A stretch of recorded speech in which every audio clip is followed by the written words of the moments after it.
The Boston Red Sox announced the death of longtime right-handed pitcher Tim Wakefield on Sunday. He was 57 years old. Wakefield, one of the major's last prominent knuckleballers, appeared in 627 career games over 19 big league seasons. He amassed a 4.41 ERA, 105 ERA plus, and a 1.79 strikeout-to-walk ratio. His contributions were worth an estimated 34.4 wins above replacement, according to Baseball Reference's calculations. Wakefield began his career with the Pittsburgh Pirates. He was released early in the 1995 season and subsequently latched on with the Red Sox. Despite debuting with Boston as a 28-year-old, he would go on to become the franchise's all-time leader in games started and innings pitched. Wakefield also ranks third in wins and sixth in wins above replacement. Wakefield spent 17 of his 19 big league seasons with the Red Sox. He made one All-Star game and won 2 World Series titles with the Red Sox. He also won the Roberto Clemente Award, given to the individual who best exemplifies the game of baseball, sportsmanship, community involvement, and the individual's contribution to his team. After he retired, Wakefield remained part of the Red Sox community by becoming a personality on ESPN and an honorary chairman for the Red Sox Foundation. Tim's kindness and indomitable spirit were as legendary as his knuckleball. He not only captivated us on the field, but was the rare athlete whose legacy extended beyond the record books to the countless lives he touched with his warmth and genuine spirit.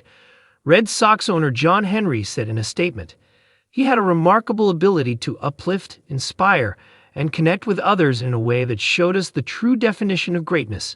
He embodied the very best of what it means to be a member of the Boston Red Sox, and his loss is felt deeply by all of us." Baltimore. Tim Wakefield, who used his darting knuckleball to become the third winningest pitcher in Red Sox history, died from brain cancer at the age of 57 on Sunday, the Red Sox announced. "We are deeply saddened by the loss of Tim Wakefield, one of the most unique pitchers of his generation and a key part of the most successful era in the history of the Boston Red Sox," MLB Commissioner Rob Manfred said in a statement. Tim's knuckleball allowed him to excel as a rookie with the Pittsburgh Pirates in 1992. In 1995, he began a 17-year tenure in Boston, where he made a mark that will be remembered forever. Tim was more than just a versatile and reliable all-star pitcher, a highly respected teammate, and a 2-time World Series champion. In 2010, Tim was named the Roberto Clemente Award winner for the dedicated work he and his family did serving the communities of New England. On behalf of Major League Baseball, I extend my deepest condolences to Tim's family, his friends and teammates across the game, and Red Sox fans everywhere. We will continue to support our partners at Stand Up to Cancer in the memory of Tim and all those who are in the fight against this disease. Tim's kindness and indomitable spirit were as legendary as his knuckleball, said Red Sox principal owner John Henry. He not only captivated us on the field, but was the rare athlete whose legacy extended beyond the record books to the countless lives he touched with his warmth and genuine spirit. He had a remarkable ability to uplift, inspire, and connect with others in a way that showed us the true definition of greatness. He embodied the very best of what it means to be a member of the Boston Red Sox, and his loss is felt deeply by all of us. News that Wakefield was battling brain cancer surfaced publicly just 3 days before his death. A couple of weeks ago, Wakefield underwent surgery to fight the aggressive form of cancer he was dealing with. It's one thing to be an outstanding athlete. It's another to be an extraordinary human being. Tim was both, said Red Sox chairman Tom Werner. He was a role model on and off the field, giving endlessly to the Red Sox Foundation and being a force for good for everyone he encountered. I felt fortunate to call him a close friend, and along with all of us in Red Sox Nation, I know the world was made better because he was in it. Wakefield, a core member of 2 World Series championship teams in Boston, is survived by his wife Stacy, son Trevor, and daughter Brianna. Winner of 200 games in the major leagues, Wakefield notched 186 of those victories for Boston, placing him only behind Cy Young and Roger Clemens, who both had 192 wins for the Red Sox.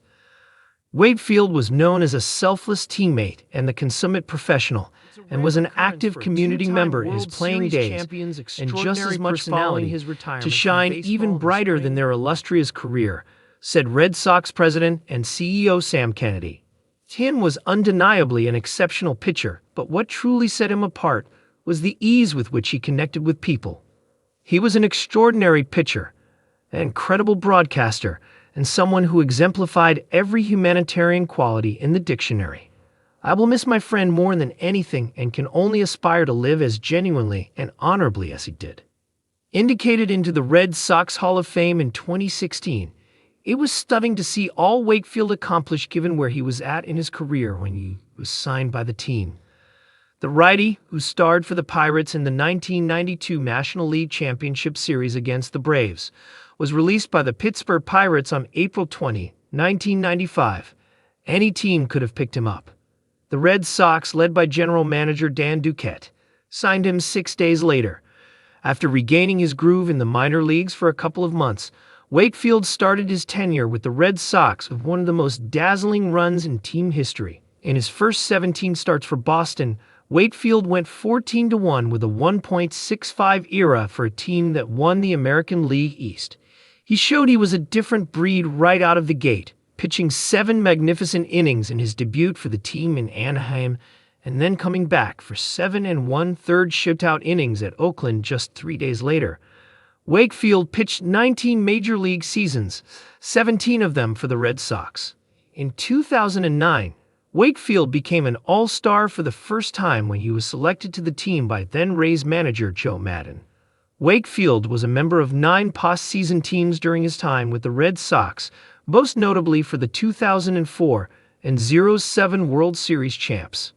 While the historic comeback from a 3-0 deficit in the 2004 AL Championship Series against the Yankees will always be remembered for the steal by Dave Roberts in Game 4 and the non-stop heroics from David Ortiz, manager Terry Francona has always said that the comeback started with a selfless act by Wakefield. As the Red Sox were in the middle of taking a 19-8 beatdown in Game 3, Wakefield selflessly put his spikes on and gave up his scheduled Game 4 start to preserve the rest of the bullpen. 2 days later, Wakefield came out of the bullpen for a high-leverage situation and blanked the Yankees for the final 3 innings of a 14-inning classic to earn the victory as Boston sent the series back to New York with a pulsating 5-4 win. During the celebration of Boston's blowout win in Game 7, Wakefield was instructed by some teammates to go back to the mound of Yankee Stadium and just take it in. 1 year earlier, Wakefield had given up a walk-off homer to Aaron Boone in Game 7 of the ALCS that sent the Yankees to the World Series. Tin was a great player in his day and a guy that's really well-respected and well-liked and loved around the baseball world and our baseball fraternity. Yankees manager Aaron Boone said a couple of days ago when Wakefield's diagnosis came to light. When Wakefield made his first public appearance after Boone's homer at the annual Boston chapter of the Baseball Writers Association of America dinner in January, the crowd gave him a loud standing ovation. Upon being elected into the Red Sox Hall of Fame in 2016, Wakefield said, "It's a huge honor. I'm over the moon excited about it." After starting his professional career as a light-hitting first baseman in the Pittsburgh Pirates farm system, Wakefield developed a knuckleball. The pitch saved Wakefield's career, with tutelage from some of the best knuckleballers in history, including Charlie Howe and the Niekro brothers, Phil and Joe. Wakefield leveraged the unique pitch to a memorable career. Aside from his on-field heroics, Wakefield was also a pillar of strength in the community, both during his playing career and in retirement. You'd be hard-pressed to find a Red Sox player who immersed himself more into the cancer-fighting Jimmy Fund than Wakefield. In retirement, he was honorary chairman of the Red Sox Foundation. Wakefield was nominated by the Red Sox 8 times for the prestigious Roberto Clemente Award and won it in 2010.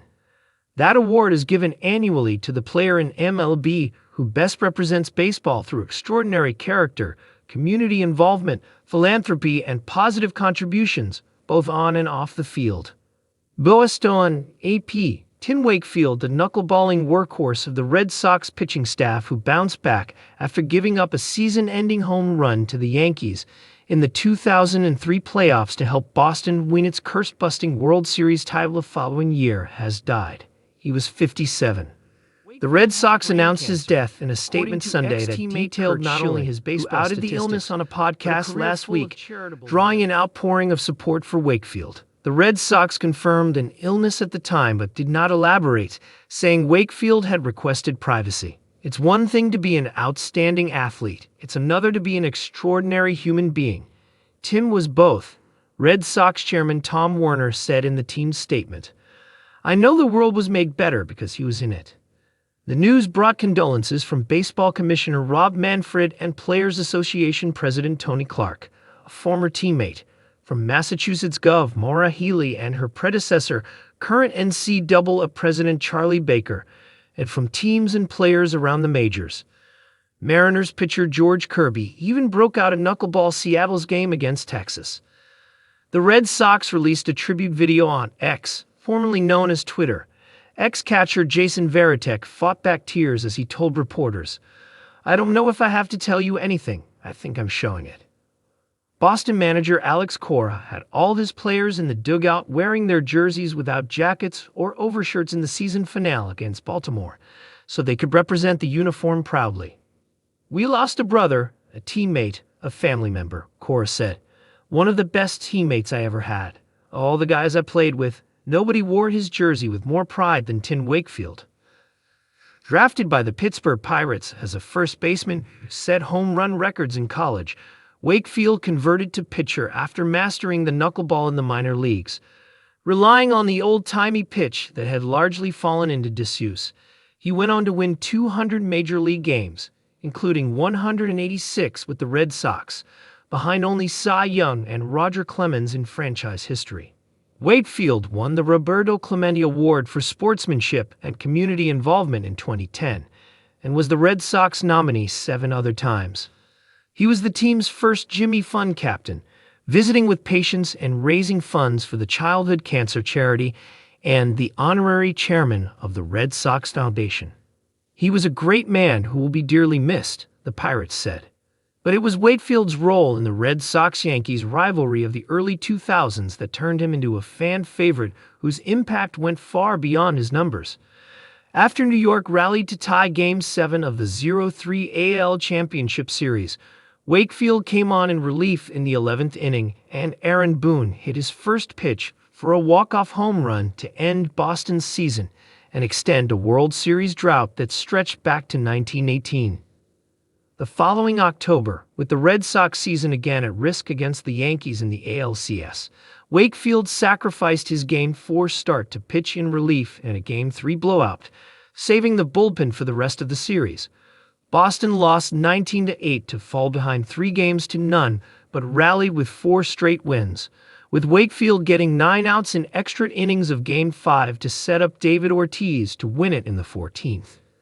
The Red Sox swept St. Louis in the World Series to claim their first championship in 86 years, then won it all again in 2007. I can't describe what you mean to me and my family, Ortiz posted on social media.